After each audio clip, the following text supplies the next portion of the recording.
가장 가까운 휴식 맥심 TOP. 갑과 을과 관련해서 우린 이런 얘기를 좀 나눠봐야 될 것 같아요. 집에서는 왜 화를 참기 어려울까? 가족이 더 화를 많이 내요. 맞아, 화를 많이 내. 생각해 보세요. 우리가 화라는 게 참 다루기가 어렵습니다. 참으면 화병이고 화를 내면 분노 조절 장애래요. 특별히 요즘은 마치 집 안에서 모두가 다 화낼 준비가 되어 있는 사람들 같아요. 맞아.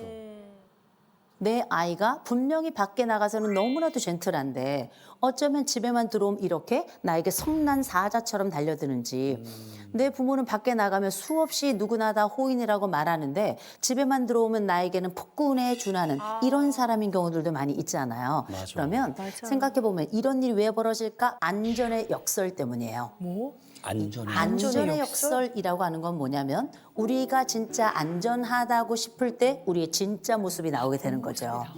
우리 전두엽 들어보셨죠? 네. 전두엽 바로 옆에 전전두엽 들어보셨죠? 네. 요건 다 사회생활 할 때 쓰는 겁니다.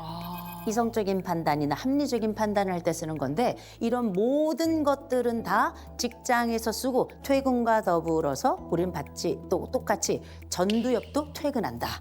이성적인 게 확 줄어드는구나. 부모가 화를 내는 집하고 자녀가 화를 많이 내는 집하고 어느 쪽이 더 두려울까요? 야, 그거 야. 막상 막한데. 진짜. 제가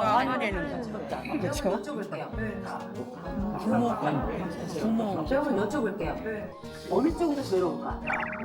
막상 막한데. 어린애들은 화내봤자예요. 아, 그러네. 사실은 어린애들이 뭐 지들이 어쩔 거예요, 그죠? 중요한 건 다 크고 크다 못해 늙어가는 자식들이 있어요. 이러한 자녀들이 부모들에게 화를, 그것도 두려울 정도의 분노를 토한다, 반복적으로 그렇게 한다, 이건 보통 문제가 아닙니다. 이건 보통 문제가 아니에요. 둘 중에 하나를 택해라 그러면 저는 후자이긴 합니다. 그런데 아버지의 분노, 어머니의 분노는 장악력이 있어요. 장악력이 있고 아이들이 아주 어려서부터 반복적으로 발생이 되기 때문에 이 아이들의 뇌 속에까지 그 분노, 그 두려움이 침투하게 됩니다. 그래서 이렇게 늘 화내는 집, 거기다 분노의 상황 속에서 성장한 집에서 큰 아이들은 나중에 사회에 딱 나가죠. 큰 소리만 내는 상사를 만나도 완전히 쪼그라붙죠. 아주 강력하게 이 아이들을 사로잡기 위해 큰 소리를 주로 사용하는 방식은 지양하는 게 좋은 게, 아버지의 큰 소리만큼이 아니어도 그거보다 적은 소리만 나도 이 사람들은 화들짝 놀라게 되는 거죠. 굉장히 조심해 주셔야 되고, 대신에 자식이 더 무서워요. 자식은 이게 자식이 화를 내는 정도는 그냥 끝나는 게 아닌 게, 어떤 일이 있었냐면 70대 부모가 있었는데 이 70대 아버지가 어려서부터 얘를 무지하게 때렸어요. 아주 어려서부터 2살, 3살 때부터 때렸어요. 이러니 이 아이는 완전히 노예처럼 살았던 겁니다. 그렇게 산 아이들은 대개 평생을 부모에게 덤비지 못해요. 보통 그렇습니다. 네. 그런데 시간이 흘렀어요. 자식이 이제 30대가 됐습니다. 그리고 이 자식이 어느 순간에 무슨 일이 있었냐면 깜짝 놀랄 일이 있어가지고 어머! 하고 소리를 딱 질렀는데 아버지가 놀라는 걸 본 거예요. 처음으로 놀라는 걸 본 거예요. 이 아이가 그때 각성을 한 겁니다. 내 아버지가 놀래는구나. 큰 소리를 지르니까 놀래는구나. 그리고 나서 어떤 일이 있었냐면 며칠 지나고 나서 마루에서 무슨 일이 있어, 언쟁이 있었는데 늘 숨죽여 살던 애가 갑자기 아버지한테 소리를 냅다 질러댄 거예요. 그랬더니 아버지가 움츠려드는 걸 본 겁니다. 그렇게 몇 번을 반복하다 안방으로 들어가서 소리를 지르기 시작했어요. 아버지가 더 움츠리는 걸 봤죠. 이 아들이 다니던 직장을 그만뒀습니다. 직장을 그만두고 그 아버지 어머니가 70대인데 이 아버지 어머니가 일하는 그 월급을 가지고 지금 그냥 살아가요. 그냥 살아가요. 어떻게 살아가는가? 아침에 아버지 때려, 점심에 아버지 때려, 저녁에 아버지 때려. 어머머머머. 와. 어머, 어떡. 이 사례가 어떻게 해서 발생하게 됐고 왜 이런 역전관계가 일어나게 됐는가? 우리가 폭력에 대해서 우리가 세대 전수란 말 들어보셨죠? 맞고 큰 사람은 그렇게 또 다른 사람을 때리게 된다. 보통 그건 자기의 자식을 때리는 경우가 많다라고 생각하지만 이렇게 경우가 역전되는 경우가 생각보다 많아요. 그래서 기억하실 것, 폭력은 어떤 방식으로든 반드시 또 다른 방식으로 돌아온다는 걸 기억하세요. 소리를 지르고 분노하기를 멈추지 않는 가족이 있을 땐 어떻게 하면 우리가 이 상황 속에서 대응할 것인지도 중요하겠죠. 그 비법이 바로 박명수입니다. 박명수. 첫 번째, 밖으로 나가셔야 돼요. 이 분노가 올라가는 지점을 차단할 필요가 있습니다. 계속 끌어오르지 않도록 반응에 대한 정지, 이거를 보통 그레이 락이라고 불러요.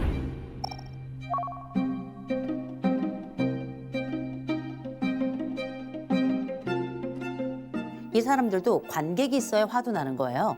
그래서 관객 자체가 사라지는 반응도 있습니다. 이렇게 밖에 나가는 이유는 디에스컬레이션이라고 부릅니다. 에스컬레이터 쭉 타고 이렇게 타고 올라가는 거죠. 상승하다라는 뜻인데 에스컬레이션에 대한 D가 붙으면 하강한다라는 뜻을 가지고 있어요. 감정의 하강을 가져오고 또 한 가지는 우리가 타임아웃 들어보셨죠?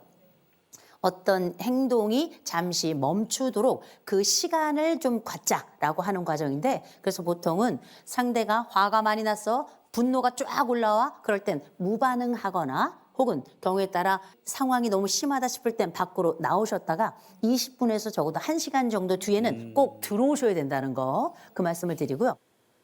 두 번째, 명확히 하셔야 됩니다. 소리 지르면 나 나갑니다. 화를 낼 수 있지만 물건 던지는 거 안 돼요. 조용히 말하면 듣겠습니다. 명료하게 평상시 별 문제가 없을 때 알려주셔야 돼요. 수리해야 돼요. 수리해야지. 수용하고 수리하는 겁니다. 수용이라는 건 뭐냐면 우리가 어떤 사람이 화를 내요. 화를 낼 때는 맞아. 안 맞아도 그냥 맞아. 맞아. 맞아. 일단 맞아. 아, 맞아. 마음은 어떻게? 안 맞아. 마음은 안 맞아. 근데 어떻게? 그래, 그때는 우리 상황을 진정시키기 위해서 맞아. 맞아. 대신에 문제는 뭐냐면 너무 심하게 반복적으로 더군다나 뜬금없이 계속 화를 내는 사람은 고장난 거예요. 뇌가 고장나고 관계가 완전히 고장난 거거든요. 이때는 수리가 좀 필요합니다. 그래서 이때는 전문가를 좀 만나셔야 돼요. 만나시는데 생각해 보세요. 이렇게 성질 내는 사람이 상담받으러 가겠습니까? 안 가죠. 안 가죠. 10중 8구 이런 사람들은 자기는 문제가 없어요. 그래서 어떻게 하면 이렇게 우리 집에 문제가 있다고 생각되는 사람을 상담 현장에 데려갈까 생각하고 계신 분들 아마 많이 계실 겁니다. 제가 방법 말씀드릴게요. 여러분들이 먼저 상담을 받으러 가신다고 얘기하세요. 그리고 나서 한 번이나 두 번 정도 상담을 받으세요. 나도 한두 번 상담을 받으시면서 뭐라고 얘기하시냐? 내 문제를 해결하려면 당신 도움이 좀 필요하대. 내 문제를 해결하려면 너와 나 사이의 관계라서 네 도움이 조금 필요하대. 내 문제를 중심으로 그분들이 도움을 주러 오는 방식으로 이렇게 해석하시는 게 제가 볼 때는 가장 그래도 설득이 잘 되는 편이더라고요. 분노는 반드시 다른 사람을 태웁니다. 그 화상이 1도하고 3도 통증이 다르다 하지만 내 상처는 늘 나에겐 100이에요. 그 고통은. 그래서 잊지 마시고 내 가족이 무엇으로 사랑할 것인가도 중요하지만 무엇으로 고통을 덜 것인가 이것도 꼭 중요하게 살폈으면 좋겠습니다. 동생이 이제 35. 자립심 없이 이제 나이만 차고 아직도 육아를 엄마 30년 넘게 하고 있다고 봐요. 35인데? 일도 제대로 안 하고 있고 쉬고 싶으면 쉬고 내일도 꼭 하고요. 머리도 그냥 바꾸고요. 속눈썹도 꼭 하고 있어요. 결국에는 이제 핸드폰이 끊기고 카드 값도 이제 연락이 계속 오고 결국에는 엄마가 해주고 엄마. 제가 볼 때는 엄마 아빠가 동생 밑에서 사는 것 같이 갑질처럼 막 굴어요. 나 힘드니까 고기 사줘. 뭐 나 힘드니까 데리러 와. 뭐 어떻게 보면 동생이 집주인이에요. 이게 방법도 모르겠고 사실 너무 버거워요. 지금 현재 일을 하고 계세요? 아니요. 안 하고 네, 계시고? 네. 그러면 최근에 일을 했던 건 언제예요? 마지막에 일을 했던 건? 작년 8월 달에. 작년 8월이요? 네. 조금 되긴 됐네요. 그 사이에 이제 근로장려금 받으시고 집에서 그럼 집안일은 좀 하나요? 뭐 이렇게 뭐 엄마. 그 집안일을 하다가 또 엄마랑 싸우게 되는 거예요. 한 집에 사니까. 예. 사실 생활비를 드리는 것도 아니고 더 죄송스러워서라도 아니면 감사해서라도 조금 더 도와드리거나 아니면 쥐 죽은 듯이 조용히 살 것 같거든요. 그치 눈칫밥을 먹으면서 그게 일반적인 약간. 거라며. 그게 일반적이죠. 근데 그런데 만약에 엄마가 누구 지인이 오신대요. 지인이 오시면 엄마가 빨래 건조대를 치우고 싶으신 거예요. 그렇지. 지저분하니까. 네, 한쪽이 좀 어. 안 보이는 데다. 그럼요. 근데 제 동생도 자기 집인 거예요. 엄마도 자기 집이고. 아, 주인의식이 있으시구나. 네, 그래서 빨래 건조대를 왜 여기다 치워? 빨래 건조대가 원래 여기 있어야 되는 자리야. 이렇게 별거 아닌 걸로 이제 다투시게 되는데 그 다투는 수위가 그냥 이제 서로 이제 또 언성이 소리가 오가고. 빨래 건조기 때문에. 네, 그게 주인 의식처럼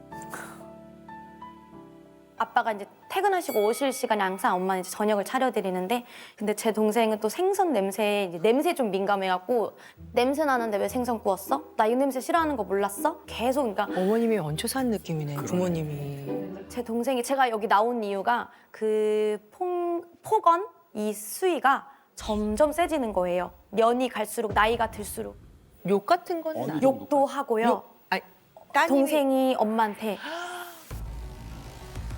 심한 욕을. 뭐 지금 하고 있어? 뭐 약간 미친 땡뭐 미친 땡뭐 미친냐 아, 엄마한테.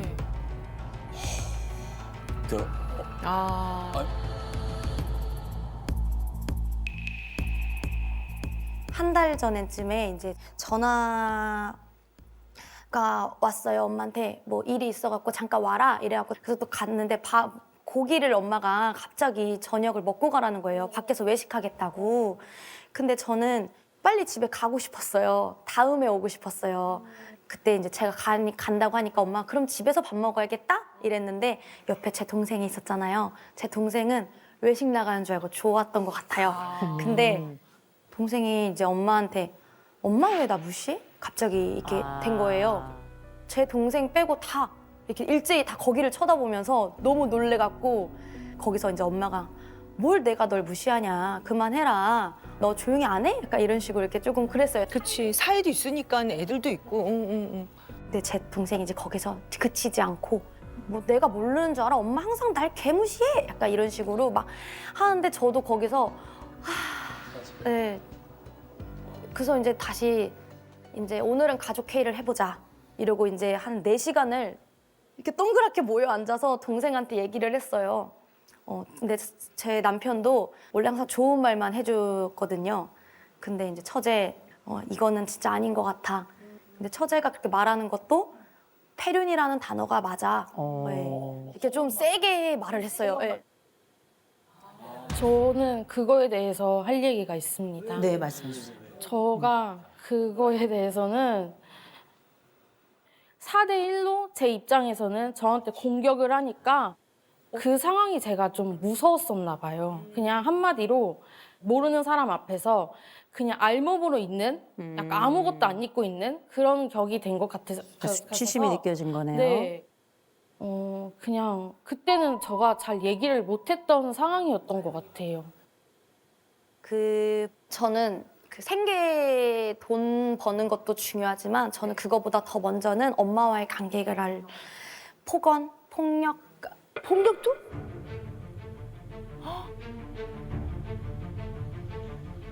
네, 한 번은 한 몇 년 전에 너무 화가 나서 둘이 싸우다가 엄마의 등을 막 동생이 때리고 막 이렇게 막 서로 문 하나를 대치하고 있는 상황도 들고 막 물건도 던지고 그러니까 이제 엄마는 거기에 좀 한 번 충격을 받으셔서 저한테 전화 왔는데 저는 어떻게 상상이 안 가는 거예요. 상상만 해도 막 마음이 아프고 두근두근 되고 화도 나고 저는 막 너무 괴롭더라고요. 그럼요. 어제. 왜 엄마한테 그럴까라는 생각도 하게 되고. 그럼요. 제일 먼저 제가 제일 궁금한 건 언니가 한 얘기 중에 제일 억울한 얘기 뭐예요? 엄마를 때리는 거요? 저희 요새는 엄마를 때리질 않고 엄마랑 싸우는 게 요새는 없어요. 네, 되게 요새는 엄마랑 잘 지내고 있거든요. 네. 언니는 너무 옛날에 그 데이터만 갖고 있는 것 같아서. 네. 근데 옛날에는 조금 했고. 네. 솔직히 인정하면. 네, 인정합니다. 그건 그랬는데 요새는 더 많이 엄마를 도와주고 있고. 근데 왜 하필 요새는 왜 도우세요? 네, 사회생활을 아직 안 하고 있으니까 뭔가 집에서도 생산적인 활동을 해야지 내가 이 하루를 그래도 잘 보냈구나라는 생각이 들어서 엄마를 도와주기도 하지만 내가 기쁘게 하려고 내 자신이 되게 행복하게 하면은 좋지 않을까 싶어서 뭐 엄마가 쌓아놓은 설거지 같은 것도 제가 그냥 군말 없이 제가 먹은 것도 같이 하면서 하고 그리고 뭐 청소기도 제 방 밀 겸 다 이제 집 전체를 다 깨끗하게 밀고 그래서 진짜 기분 좋게 저는 정말 기분 좋게 하거든요. 이 집이 왜 다툼이 있는지 알 것 같아요. 언니하고 동생의 두 특성만 봐도 굉장히 다르죠. 너무 달라요. 엄청 다르죠. 네. 이 둘은 함께 있으면 안 되는 두 분이에요. 완전히 상극이라고 할 정도로. 이 TCI 검사, 기질과 성격 검사라고 하는 이 검사에 보면 이 언니는 거의 완벽히 이상적인 리더예요. 모든 지표가 다 좋아요. 깜짝 놀랄 정도로. 이 사회적 민감성이 높다는 건 뒤쪽에 있는 연대감하고 함께 합쳐지면 뭐냐면 다른 사람들에 대해서 기본적으로 따뜻하고 온정이 있다는 얘기거든요. 반면 동생은 언니하고 큰 차이 중에 하나가 뭐냐면 위험 회피가 굉장히 높아요. 불안이 높은 거예요. 중요한 건 이제 자율성이 2점이에요. 이거는 의존이 98이라는 얘기예요. 아하. 의존이 98인데 더 좀 아쉬운 건 뭐냐면 연대감이 0점이에요. 다른 사람들과 함께 뭘 하는 것 자체가 굉장히 어려워요. 지금까지 이런저런 아르바이트 많이 해봤죠. 네. 전체 10번을 일을 했다면 부딪히는 건 몇 번 정도 돼요? 10번 정도 되는 것 같아요. 10번 다요? 네. 아니 무슨 일 때문에 혹시 그냥 제가 일을 잘 못 따라와서 본인이 아니. 그만둔 거예요? 아니면 사장님께서 그렇게 통보를 하셨어요. 그러셨구나. 네. 손이 좀 느린 편이에요? 약간 그러죠. 네. 그리고 눈치가 좀 없지 않아요? 네, 맞아요. 그렇죠. 이런 모든 요소들이 어떻게 보면 일을 할 때 우리가 지금 웃으면서 얘기하지만 좌절이 여러 번 있었을 거예요. 자존심 상해서 식구들한테는 얘기 잘 안 한 거죠. 내가 일을 그만뒀다고 얘기했지만 난 사실 잘린 적이 많았을 거예요. 이거 굉장히 자존심 상하는 일이거든요. 그래서 이런 분들을 보통 저희 이 검사 현장에서는 뭐라 그러냐면 길 잃은 어린 양이다. 그래서 어디로 갈지 몰라서 쩔쩔매고 내가 지금 가는 방향이 맞는지도 모르겠고 가서도 머리를 부딪히면서도 자기 통증을 너무 크게 또 느끼는.